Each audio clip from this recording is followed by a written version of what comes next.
Hello সবাইকে। So English first পেপারের preparation আসলে খুব কম সময়ের মধ্যে কিভাবে নেওয়া যায়, তো সেটা নিয়ে আজকের এই ক্লাসটা।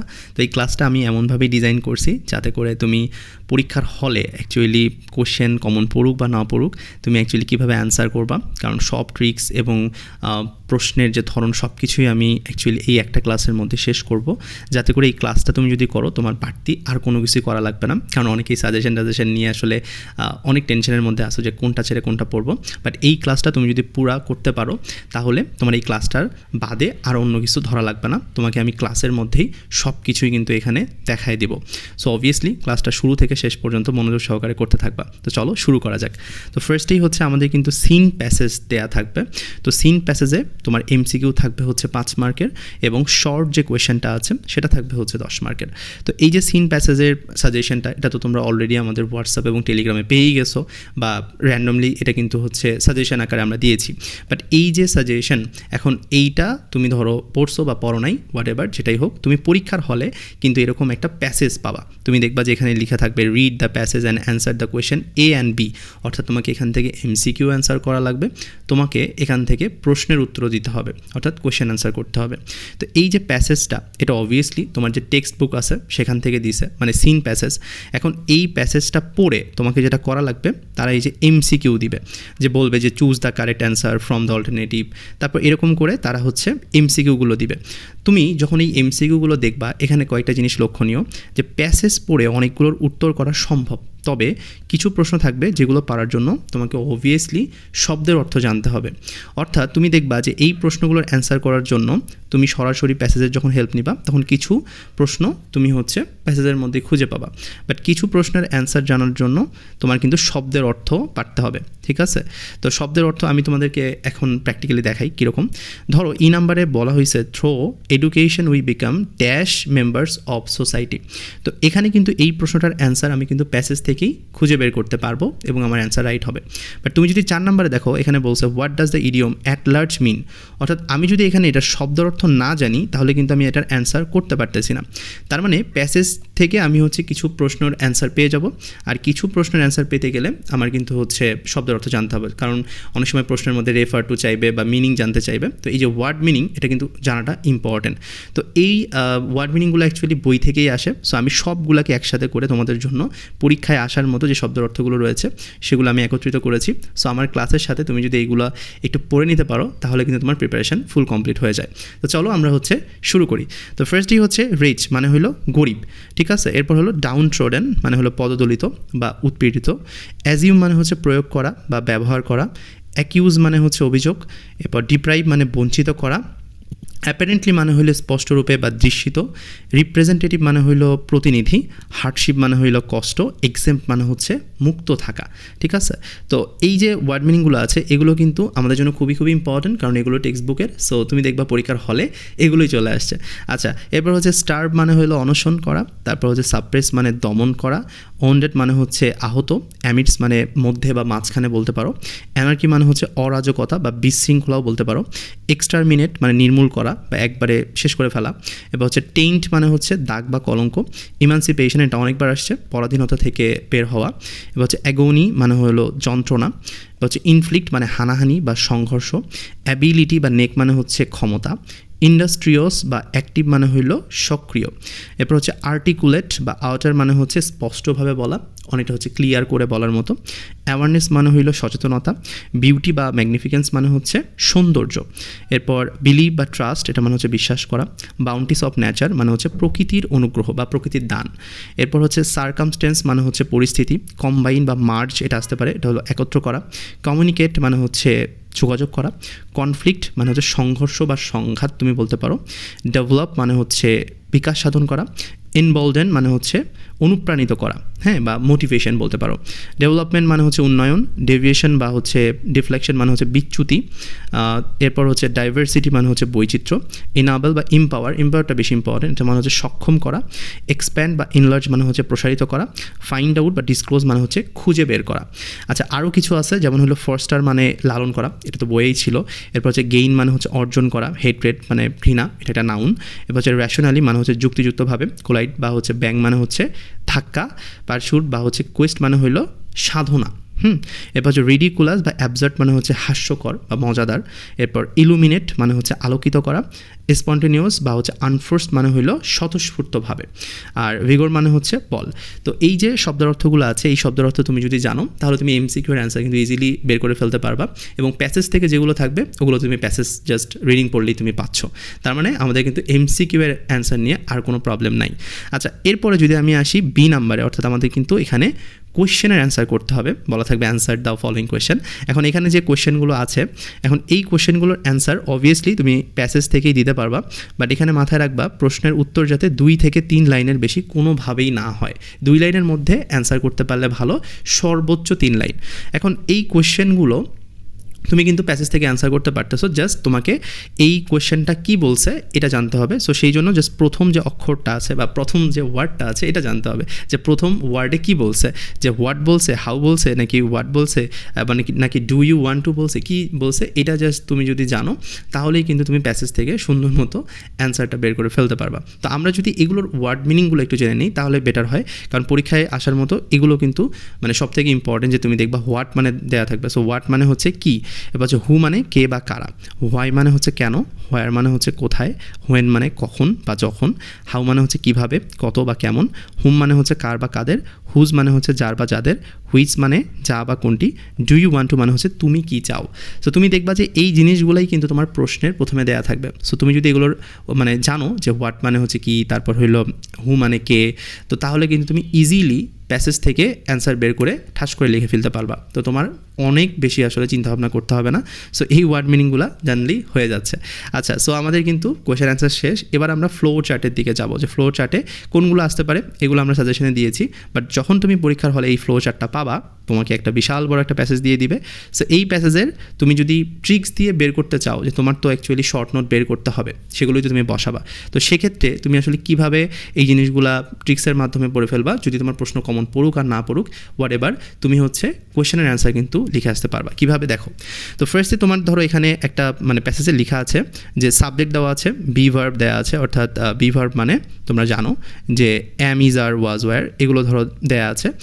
তাহলে আমি কি করব, যে বি ভার্বটির পরিবর্তে বিং বসাবো এবং বাকি অংশ হবে। অর্থাৎ এখানে তোমার প্যাসেজের মধ্যে ধরো একটা মানে সেন্টেন্স দেওয়া আছে যে আই ওয়াজ কালেক্টিং রাবিশ। তো এখানে যেহেতু আমরা জানি যেটা সাবজেক্ট প্লাস বি ভার্ব এখানে দেওয়া আছে, তাহলে আমি যে বি ভার্বটা আছে এটার পরিবর্তে আমি বিং বসাইছি, তারপরে হচ্ছে আমি বাকি অংশ কালেক্টিং রাবিশ সেটা বসিয়ে দিয়েছি, তাহলেই কিন্তু আমার শর্ট নোটটা তৈরি হয়ে গেছে। তো শর্ট নোট তৈরি করার যে ব্যাপারটা সেটা আমি ট্রিক্সের মাধ্যমে এখানে শেখাচ্ছি। তো সেক্ষেত্রে প্রশ্ন যদি কমন নাও আসে তারপরেও তুমি কিন্তু ট্রিক্স দিয়ে এটা বের করে ফেলতে পারবা। এরপরে ধরো সাবজেক্ট দেওয়া আছে, তারপর মডেল ভার্ব অর্থাৎ can, could, may, might, must, তারপর হচ্ছে ইউজ টু, আউট টু বা হচ্ছে নিড টু, এগুলো যদি থাকে তাহলে মডেল ভার্বটির পরিবর্তে আমরা কিন্তু প্রিন্সিপাল ভার্বের সাথে আইএনজি যোগ করবো এবং বাকি অংশ লিখে দেবো। ধরো তোমার প্যাসেজে দেওয়া আছে I use to collect rubbish, তো তুমি জাস্ট এখান থেকে কি করবা, যে ফার্স্টেই এই যে তোমার প্রিন্সিপাল ভার্বের সাথে আইএনজি, অর্থাৎ প্রিন্সিপাল ভার্ব এখানে হচ্ছে কালেক্ট, তো কালেক্টের সাথে আমি যখন আইএনজি যোগ করে দিব তাহলে কিন্তু আমার কালেক্টিং রাবিশ পরবর্তীটা হয়ে গেল। সেভাবে কিন্তু আমরা শর্ট নোট তৈরি করব। এরপরে ধরো সাবজেক্টের সাথে হ্যাভ ভার্ব আছে, অর্থাৎ হ্যাভ, হ্যাজ, হ্যাড এগুলো যদি থাকে তাহলে আমরা প্রথমে হচ্ছে হ্যাভিং বসাবো, তারপর বাকি অংশ। যেমন ধরো আই হ্যাড সিরিয়াস ইনফেকশন, তো এখানে আমরা কিন্তু কি করতেছি, যে ফার্স্টে হচ্ছে হ্যাভিং বসাইলাম, তারপরে বাকি অংশ জাস্ট বসাই দিছি, তাহলে কিন্তু আমার শর্ট নোটটা তৈরি হয়ে যাচ্ছে। আর এখন যদি আমরা তথ্যমূলক যদি এখান থেকে ফ্লো চার্ট বের করতে চাই তাহলে জাস্ট আমরা প্যাসেজ থেকে তথ্যগুলো নিয়ে বসাই দেবো। যেমন ধরো আমেরিগোর যখন প্যাসেজ আসে তো সেক্ষেত্রে আমরা কিন্তু তথ্যমূলক যে জিনিসগুলো, যেমন স্ট্রিট চাইল্ড, তারপর হচ্ছে লিভস অন দ্য স্ট্রিট, তারপর হচ্ছে এ 13 years old বয়, তারপর সেপারেটেড ফ্রম হিজ প্যারেন্টস, তারপর হচ্ছে লিভস অ্যালোন, এবং হচ্ছে এখান থেকে কি আছে যে wants to go to his father. তো এই যে আমাদের তথ্যমূলক বা ইনফরমেশনাল যে জিনিসগুলো সেগুলো জাস্ট আমি হচ্ছে এইভাবে প্যাসেজ থেকে খুঁজে বের করে কিন্তু বসাই দিতে পারবো। বাট যখন তোমার এরকম শর্ট নোটটাকে বের করতে হবে তো তুমি তখন এরকম করেই কিন্তু একটা সেন্টেন্সকে তুমি অ্যানালাইসিস করে এখান থেকে ইজিলি ট্রিক্স দিয়ে শর্ট নোট বের করে তুমি কিন্তু অ্যান্সারটা বের করে ফেলতে পারবা, ফ্লো চার্টটা তৈরি করে ফেলতে পারবা। সো আশা করছি ফ্লো চার্ট নিয়েও কারো কোনো প্রবলেম হওয়ার কথা না, ফ্লো চার্ট যেমনিই আসুক এটা কোনো প্রবলেম না। সামারির ক্ষেত্রে এখন আসি, যে সামারির ক্ষেত্রে তোমরা জানো যে এই যে সাজেশনগুলো আছে, এখন সামারির ক্ষেত্রে যেটা ভুল হয় সেটা হলো যে অনেকেই অনেক বড় করে সামারি লেখে, বাট তোমরা একটা জিনিস মাথায় রাখবা, সামারির জন্য তোমরা জাস্ট কতটুকু অংশ বরাদ্দ রাখবা। তো আমি অবভিয়াসলি বলবো যে একটা পৃষ্ঠার অর্ধেকের একটু একটু বেশি তোমরা হচ্ছে সামারির জন্য বরাদ্দ রাখবা, বেশি বড় করার দরকার নেই। বেশি যখন বড় করবা তখন কিন্তু টিচার আসলে তোমাকে ওখানে নাম্বার কেটে দিবে। সো অবভিয়াসলি সামারি অত বেশি বড় করবা না। তো এই যে একটা সামারির জন্য প্যাসেজ দেওয়া থাকবে, এখন এই প্যাসেজ থেকে তুমি কিভাবে আসলে সামারিটা লিখবা তো সেটা একটু আমি বলি। তো এখন এখানে তুমি ট্রিক্সটা দেখো সামারি লেখা। তো ফার্স্টে প্রথম লাইনে আমি কি লিখবো, the leading theme of the passage is, তো তারপরে হচ্ছে আমার যেটা দেওয়া থাকবে তো সেটা আমি লিখে দিব। তো প্রথম লাইন লেখার কিন্তু নিয়ম এটা। আর দ্বিতীয় লাইন লিখবো কি, যে obviously it is all fascinating and greeting issue which can not go without hour deep attention. তো তারপরে হচ্ছে আমি দেখা গেছে 3 থেকে 4 লাইন আমি প্যাসেজ থেকে লিখতে পারবো, বা আমি যদি নিজের ক্রিয়েটিভিটি খাটায় লিখতে চাই আমি লিখতে পারবো। এবং শেষ লাইনে যদি আমি at least we can say that this passage give us an important information and we learn a lot of things by reading this passage. এতটুকু যদি আমরা লিখতে পারি তাইলে কিন্তু হচ্ছে আমাদের এই সামারিটা হয়ে যাচ্ছে। সো আমার মনে হয় এর বেশি আর কিছু লাগবে না। সো ট্রিক্সটা তোমরা অ্যাপ্লাই করতে পারো, তাহলে সামারির জন্য তোমরা কিন্তু খুব ভালো একটা মানে এখানে নাম্বার চলে আসবে। সো অবভিয়াসলি সামারি দিয়ে আমরা কিন্তু একটা ভালো মার্ক পেতে পারি। আচ্ছা, এরপরে আমরা কিন্তু হচ্ছে ক্লু এটা আমরা কিভাবে করব, তো এটার জন্য অনেকেই কিন্তু টেনশন করে। সো আমার এখানে কিছু ট্রিক্স আছে। যেমন ধরো ফার্স্টে যদি হচ্ছে আর্টিকেল থাকে তো তারপরে অবভিয়াসলি অ্যাডভার্ব হবে, তারপর হচ্ছে অ্যাডজেক্টিভ হবে, তারপর হচ্ছে নাউন হবে। তো এই ট্রিক্সগুলো যদি আমরা জানি তাহলে কিন্তু আমরা একটা ধরো সেন্টেন্সের মধ্যে থেকে কোন জায়গাতে গ্যাপ আছে সেটা কিন্তু আমরা খুঁজে বের করে ইজিলি ওটা করতে পারবো। ধরো একটা সেন্টেন্সে আর্টিকেল দেয়া আছে, সেই সেন্টেন্সে অ্যাডভার্ব দেয়া আছে, মাঝখানের অংশটা ফাঁকা আছে, এরপরে হলো নাউন আছে। তার মানে অবভিয়াসলি অ্যাডভার্বের পরে আমরা যেহেতু রুলসে পড়ছি যে অ্যাডজেক্টিভ বসবে, তার মানে এখানে যদি আমি অ্যাডজেক্টিভটা বসাই দিই তাহলে কিন্তু আমার অ্যান্সারটা মিলে যাচ্ছে। সো এই ট্রিক্সগুলো একটু জানতে হবে, তাহলে দেখবা যে তুমি উইদাউট ক্লু ইজিলি হচ্ছে পারতেছো। তো এখন দেখো এটা কিভাবে আমরা পারবো। তো আর্টিকেল বসবে, তারপর অ্যাডভার্ব বসবে, তারপর অ্যাডজেক্টিভ, তারপরে হইলো নাউন। এরপরে যে ট্রিক্সটা, অ্যাডজেক্টিভ বসবে, তারপরে হচ্ছে নাউন বসাবো আমরা।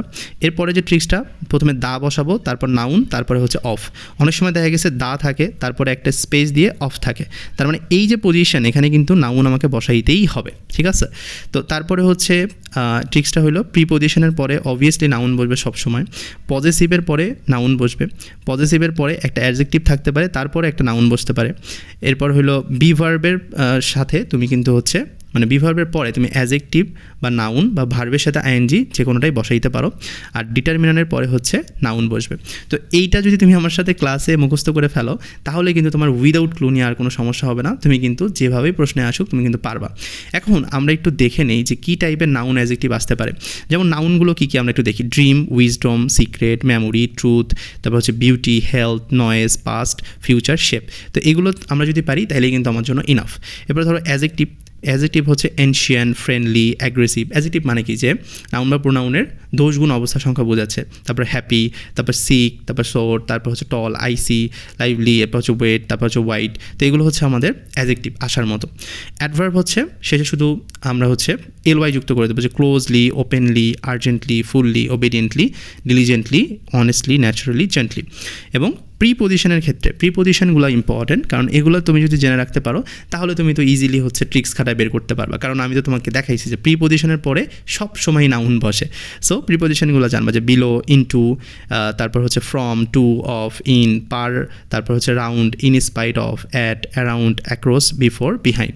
তো এই যে প্রিপজিশনগুলো রয়েছে, তো প্রিপজিশনগুলো যদি আমরা খুব ভালো মতো জানি তাহলে কিন্তু আমাদের প্রবলেম অনেকাংশেই সলভ হয়ে যাচ্ছে। এরপরে যদি আমরা আসি পজেসিভের ক্ষেত্রে, যে পজেসিভের ক্ষেত্রে আমরা হচ্ছে মাই, আওয়ার, হার, ওন, তারপর হচ্ছে your, their, his, her, its, এগুলো কিন্তু পাবো। সো পজেসিভটাও আমাদেরকে জানতে হবে। আর্টিকেলগুলো কি থাকে, এ থাকে, অ্যান থাকে এবং দা থাকে। আর বিভাগগুলো থাকে হচ্ছে am, is, are, was, were. এগুলো থাকলেই আমরা কিন্তু হচ্ছে চিহ্নিত করতে পারবো। সো আমরা যদি জাস্ট এই নাউন, প্রোনাউন, অ্যাডজেক্টিভগুলো মানে বুঝতে পারি তাহলে কিন্তু আমরা এই রুলসের মাধ্যমে ইজিলি, দেখো এখানে তোমার হইলো আমি যে কোনো একটা জায়গাতে মানে আমার শূন্যস্থান কিন্তু আমি বসায় ফেলতে পারবো, যেটা গ্যাপ থাকবে জাস্ট সেটা আমরা এখান থেকে যে সেন্টেন্সটা পড়ে কিন্তু বসায় ফেলতে পারতেছি। এর জন্য আমাদের এই ট্রিক্সটা ইম্পর্টেন্ট, কারণ তুমি যদি ট্রিক্স না জানো তাহলে কিন্তু তোমাকে আসলে সমুদ্রের মধ্যে পড়ে যেতে হবে।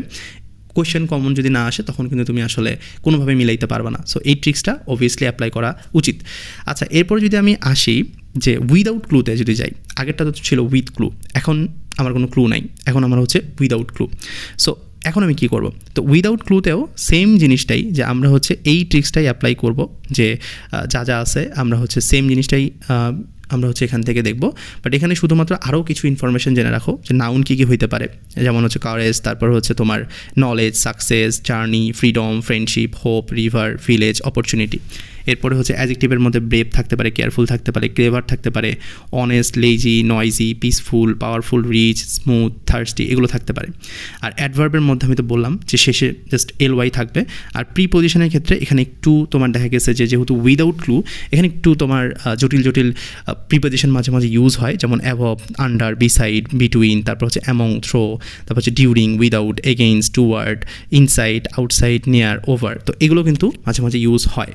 এরপরে যদি আমি হচ্ছে পজিটিভের ক্ষেত্রে আসি, তো সেক্ষেত্রে এখানে my, your, his, her, its, our, their, one's, one, তো এগুলো কিন্তু হচ্ছে আমরা পজিটিভ হিসেবে পাবো। সো এগুলো একটু মনে রাখতে হবে যে এগুলো কিন্তু যে কোনো সময় ইউজ হতে পারে। আর আর্টিকেলের ক্ষেত্রে তো সেম, এ অ্যান্ড দি, এবং এটাকে আসলে ডিফাইন করার কিছু নেই। বিভাবের ক্ষেত্রেও same, am, is, are, was, were, be, being, এবং হচ্ছে বিন। সো এই জিনিসগুলো যদি আমরা জানি তাহলে হচ্ছে আমরা ট্রিক্সের মধ্যে এটা কিন্তু ইজিলি ফেলাইতে পারবো। ধরো ডিটারমিনার আছে, ডিটারমিনার পরে তোমার হচ্ছে শূন্যস্থান, এখন সেখানে তুমি জাস্ট নাউন যদি বসাও তাহলে কিন্তু হবে। সো উইদাউট ক্লুর ক্ষেত্রে জাস্ট যদি ট্রিক্স জানো তাহলে তো দেখা গেছে যে আগের যেরকম ক্লু ছিল সেখানে তো সেটাই বসাইতে হতো। বাট এখন যেহেতু ক্লু নাই, তুমি চাইলে নিজের মতো করেই তো একটা নাউন দিয়ে ওখানে মিলাই ফেলতে পারো, বাট তোমার ট্রিক্সটা যাতে করে মনে থাকে। সো আশা করি ট্রিক্সটা মনে থাকবে। আচ্ছা, এরপর যদি আমি আসি রিয়ারেঞ্জের ক্ষেত্রে, রিয়ারেঞ্জের ক্ষেত্রে দেখা গেছে যে তোমার Kazi Nazrul Islam, Nelson Mandela, mother Teresa, তারপর হচ্ছে জয়নুল আবেদিন, তো এই যে সাজেশনগুলো আছে এগুলো থেকেই দেখা গেছে কোয়েশ্চেন থাকে। এখন কথা হলো যে এগুলা কিভাবে আমরা ট্রিক্সের সাথে মানে অ্যান্সার করতে পারবো যখন আমরা পরীক্ষার হলে কোয়েশ্চেনটা পাবো। ফর এক্সাম্পল ধরো এখানে আমাদের হচ্ছে একটা রিয়ারেঞ্জ, এই দেখো একটা বিশাল বড় একটা রিয়ারেঞ্জ দিয়ে দিছে, এখন এটাকে তোমাকে সাজাইতে হবে। তো রিয়ারেঞ্জ কিন্তু মানে উত্তর করতে গেলে মাথা কাজ করে না, তো এটার কিছু ট্রিক্স আছে। যেমন ধরো ব্যক্তিভিত্তিক কোনো যদি রিয়ারেঞ্জ আসে, ধরো কাজী নজরুল ইসলাম দিয়েই আসছে, ঠিক আছে, বা রবীন্দ্রনাথ ঠাকুর আসছে, বা নেলসন ম্যান্ডেলা আসছে, কিছু একটা আসছে, বা ডক্টর ইউনুস আসছে, হোয়াট এভার যেটাই হোক। এখন এই যে রিয়ারেঞ্জটা এটা যদি ব্যক্তিভিত্তিক হয়, কোনো একটা পার্সন সম্পর্কে যদি হয়, তাহলে আমরা প্রথমে তার নাম বা উপাধি বা পরিচয় এটা আগে হচ্ছে লিখব। তারপর হচ্ছে আমরা জন্ম বা বংশ পরিচয় দিব। তারপর হলো আমরা প্যাসেজ থেকে দেখা গেছে বাল্যকাল এবং শিক্ষা, এটা হচ্ছে আমরা খুঁজে বের করে বসাবো সিরিয়ালে। তারপর বয়সকাল ও শিক্ষা এটা বসাবো। তারপর পেশা ও বিয়ে, যদি এরকম ইনফরমেশান থাকে তাহলে সিরিয়ালে এটা বসাবো। তারপর ছেলে মেয়ে বসাবো। তারপর অসাধারণ বা বিশেষ কোনো কৃতিত্ব যদি থাকে, তার কোনো আবিষ্কার যদি থাকে, বা তিনি যদি কোনো কিছু করে থাকেন সেগুলো বসাবো। বৃদ্ধিকালটা বসাবো, অর্থাৎ একদম মানে শেষ বয়সে। এরপর হচ্ছে এটাকে বৃদ্ধকাল বলা যায়। সো বৃদ্ধকাল বা সে লাস্ট জীবনে আসলে কী কী করছে। এরপর হলো মৃত্যুর সময়, এবং মৃত্যুর পরে যদি তার কোনো মূল্যায়ন বা শ্রদ্ধা হয়, অনেকে তো আবার পদক টদক পায়, তো সেই বিষয়গুলো আমরা বসাবো। তো এই যে সিরিয়ালটা, তুমি যদি এই সিরিয়ালটা মেনটেন করতে পারো তাহলেই কিন্তু তোমার রিয়ারেন্সটা মিলে যাচ্ছে। এটা হলো ব্যক্তিভিত্তিক রিয়ারেন্স। এখন আসো যে যদি এরকম না এসে ঐতিহাসিক ঘটনা রিলেটেড কোনো একটা রিয়ারেন্স আসে, তখন কি করবা?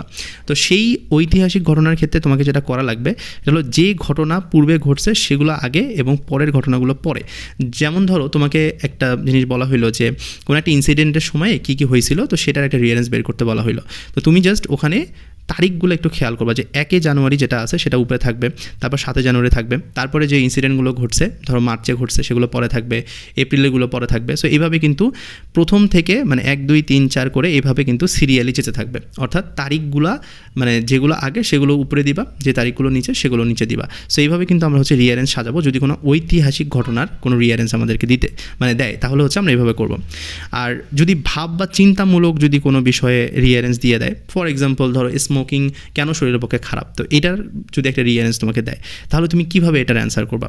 ফার্স্টই হচ্ছে বিষয়ের সূচনা, মানে ওই বিষয়টা মানে তুমি হচ্ছে প্রথমে দিবা বা ইন্ট্রোডাকশন। এরপর হচ্ছে সংজ্ঞা বা প্রকৃতি দিবা, তারপর ভালো দিকগুলো দিবা, ভালো দিকগুলোর হচ্ছে উদাহরণ দিবা, এবং হচ্ছে খারাপ দিকগুলো দিবা, ঠিক আছে। এরপর হলো খারাপ দিকগুলোর উদাহরণ দিবা, সমস্যার সমাধানের উপায় দিবা, এবং সমাপ্তির ভাব দিবা। তো এই রিলেটেড তুমি অনেকগুলাই হচ্ছে রিয়ারেন্স পাবা। তো এই ট্রিক্সটা দিয়ে তুমি যদি মনে রাখো তাহলে হায়ারার্কি মেনটেন করলে তোমার কিন্তু রিয়ারেন্সটা মিলে যাবে। আর যদি আমি বলি দর্শনীয় স্থান সম্পর্কে, ধরো পাহাড়পুর বা ময়নামতি বা কোনো একটা জায়গা রিলেটেড যদি তোমার আসে তাহলে তুমি কি করবা? প্রথমে ওইটা কি ওইটা আগে হচ্ছে দিয়ে দিবা যদি থাকে প্রশ্নে। এরপর হচ্ছে কোথায় অবস্থিত, এটা যদি থাকে এই ইনফরমেশন তাহলে ওটা প্রথমে বসাবা। তারপর কখন নির্মিত বা নির্মাতার নাম কি সেটা পরে বসাবা। এরপর হলো বসাবা কি উদ্দেশ্যে নির্মিত হয়েছে, কেন বিখ্যাত। এরপর বসাবা উল্লেখযোগ্য দিকসমূহ এবং উপসংহার বা শেষ কথা দিয়ে তুমি কিন্তু রিয়ারেন্সটা শেষ করে ফেলবা। সো এটা হইলো যে খুবই রেলিভেন্ট একটা ফরম্যাট। তুমি যদি এই ফরম্যাটের মাধ্যমে তোমার রিয়ারেন্সটা অ্যান্সার করো তাহলে কিন্তু তুমি এখানে ফুল মার্কই মিলাই ফেলতে পারবা, ঠিক আছে? আচ্ছা, এরপরে যদি আমি আসি হচ্ছে প্যারাগ্রাফ। এখন প্যারাগ্রাফ নিয়ে অনেক রকমের প্রবলেম তোমাদের আছে। এখন দেখো যে এখানে হচ্ছে যেই প্যারাগ্রাফগুলো এবছর আসতে পারে, যেমন ধরো প্রাইস হাইক আসতে পারে, ক্লাইমেট চেঞ্জ আসতে পারে, আর্টিফিশিয়াল ইন্টেলিজেন্স বা এআই আসতে পারে, এরপরে ফুড অ্যাডাল্ট্রেশন, তারপর হচ্ছে ফোক মিউজিক, ট্রি প্লান্টেশন বা deforestation, early marriage, uses of and uses of internet বা মোবাইল ফোন আসতে পারে। এরপর হইলো তোমার এনভায়রনমেন্ট পলিউশন আসতে পারে। তো এই জিনিসগুলো কিন্তু ধরো সাজেশন। এখন তুমি পরীক্ষার হলে এটা কীভাবে লিখবা? ফর এক্সাম্পল, প্যারাগ্রাফ লেখার কিছু সহজ টেকনিক আছে, যেমন রিক্সা পুলার বা হচ্ছে ফার্মার বা ফিশারম্যান, এই টাইপের যদি মানে তোমার কাছে আসে কোনো একটা প্যারাগ্রাফ, বা স্ট্রিট হকার বা ডে লেবার, তো এরকম কিন্তু আমরা প্যারাগ্রাফ দেখি। তো এগুলোকে কিন্তু জাস্ট একটা ফর্মেটেই লেখা যায়। ফার্স্টে তুমি হচ্ছে টপিকের নামটা দিবা, তারপরে হচ্ছে তুমি জাস্ট কী করবা, এই যে ফর্ম্যাটটা আছে এই ফর্ম্যাটটা তুমি যদি লিখতে পারো, জাস্ট যখন রিক্সা পুলারের মানে প্যারাগ্রাফ লিখতে বলবে ওখানে জাস্ট রিক্সা পুলার বসাই দিবা, ফার্মার যখন বলবে তখন ফার্মার বসাই দিবা, ফিশারম্যান যখন বলবে ফিশারম্যান বসাই দিবা, স্ট্রিট হকার যখন বলবে ওইটা বসাই দিবা, ডে লেবার বললে ডে লেবার বসাই দিবা। বাকি যে প্রসেসটা আছে পুরাটা হবে সেম। এখন এই জিনিসটা কাদের জন্য? যাদের হলো প্যারাগ্রাফে ওরকম ভালো দখল নাই, বা তুমি হয়তো বা ওইরকম প্রিপারেশন নিতে পারো নাই, তাদের জন্য। বাট যাদের প্রিপারেশন ভালো তারা অবভিয়াসলি ধরো এগুলা তুমি যদি একদম হুবহু পড়ে যাও তাইলে কিন্তু তুমি একটা ভালো মার্ক পাবা।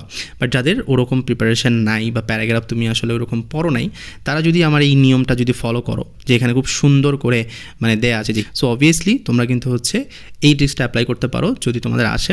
এবং তোমরা যারা হচ্ছে all kind of social problem related হচ্ছে দেখা গেছে যে প্যারাগ্রাফ পাবা, ফর এক্সাম্পল ড্রাগ অ্যাডিকশন নিয়ে হয়তো বা দিছে, বা ধরো ডিফরেস্টেশন নিয়ে ধরো দিছে, ট্রাফিক জ্যাম অনেক ইম্পর্টেন্ট, তারপর ধরো রোড অ্যাক্সিডেন্ট বা লোডশেডিং, এই রিলেটেড যদি হচ্ছে দেখা গেছে প্রবলেম রিলেটেড প্যারাগ্রাফ আসে, তাহলে তোমরা হচ্ছে এই প্যারাগ্রাফটার এই ফর্ম্যাটটাই বসাই দিবা। শুধুমাত্র এই যে টপিক যেটা দিয়েছি, তো এই যে টপিকের আন্ডারে এই যে টপিক, এখানে জাস্ট তুমি হচ্ছে ওই প্রবলেমটা বসাবা যেটা তোমার প্রশ্নে চাইছে। তো এই যে টপিকগুলো বসাই দিলেই তোমার কিন্তু ফুল অ্যান্সারটা হয়ে যাচ্ছে, কারণ এখানে দেখা গেছে যে আমাদের মানে স্ট্রাকচারটা কিন্তু খুব ভালো করে আমরা হচ্ছে দিয়েছি।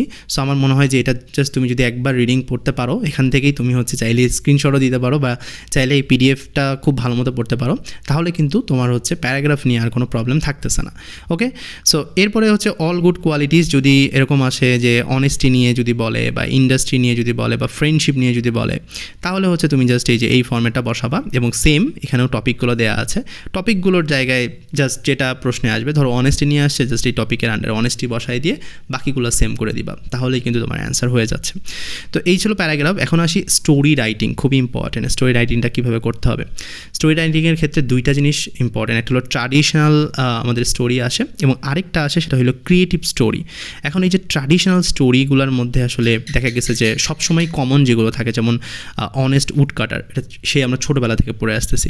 তারপর হচ্ছে কিং এবং তার ডটার, তারপর dress doesn't make a man great, তারপর হচ্ছে দেখা গেছে old man and his sons, তারপর money can not bring happiness, তারপর হচ্ছে বায়েজিদ বোস্তামির যে ঘটনাটা, তারপর হচ্ছে কানিং ফক্স অ্যান্ড ফলিশ ক্রো।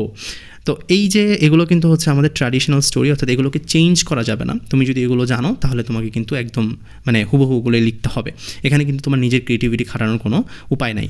আবার অনেক সময় দেখা গেছে ক্রিয়েটিভ স্টোরি চলে আসে, যেখানে হচ্ছে দেখা গেছে successful of A hardworking student, কোনো একটা রহিম করিম দিয়ে তোমাকে একটা স্টোরি লাইন দিবে, এবং তোমাকে সেটা পূরণ করতে হবে, বা ফুল জিনিসটাকে স্টোরিটাকে বিল্ড আপ করতে হবে। এরপর হচ্ছে ইন্ডাস্ট্রি ইজ দ্য কি টু সাকসেস। এখন এই যে তোমার দেখা গেছে যে ক্রিয়েটিভ স্টোরিগুলো, এগুলো লেখারও কিছু ফর্ম্যাট আছে, ট্র্যাডিশনাল স্টোরি লেখারও কিছু ফর্ম্যাট আছে। তো আমি এখন ওইটা দেখাবো। ধরো 8 নম্বরে তোমার হচ্ছে একটা চলে আসছে, ট্র্যাডিশনাল স্টোরি চলে আসছে। এখন ট্র্যাডিশনাল স্টোরি যদি চলে আসে তাহলে তুমি কি করবা?